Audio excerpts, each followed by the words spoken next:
قرية معزولة أهلها بيخافوا من الأغراب. بتبدأ قصة الكتاب في قرية اسمها بر الضيف، ودي قرية تابعة لمحافظة الجيزة.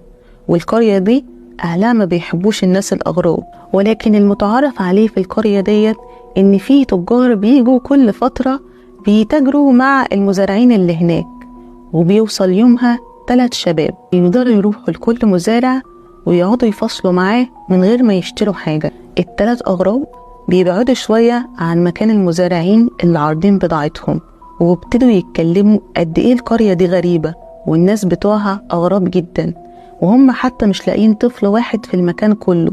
ومش كده وبس، ده كل مزارع منهم حاطط نفس الفانوس اللي مغطيه بصفيحة اللي بتمنع النور قدام المكان اللي بيعرض فيه بضاعته. بيجي رئيس الغفرة وبيجي يقول لهم ان هم يمشوا من هنا عشان المغرب جه والقرية دي بتقفل المغرب. ولكن كبيرهم بيفتكر حاجة سمعها عن القرية دي، وهي ان القرية دي بيحصل فيها حاجات غريبة قوي بالليل، لدرجة ان اهل القرية نفسهم بيقفلوا على نفسهم الباب وما بيخرجوش لحد لما الصبح يطلع. وطبعا لو عايزين تعرفوا اكتر عن احداث القصة ديت فهتلاقوها في كتاب بر الضيف، واللي هي عبارة عن سلسلة من 3 أجزاء للكاتب يحيى صفوان، واللي مش هتندم أبدا إن انت قريت السلسلة دي.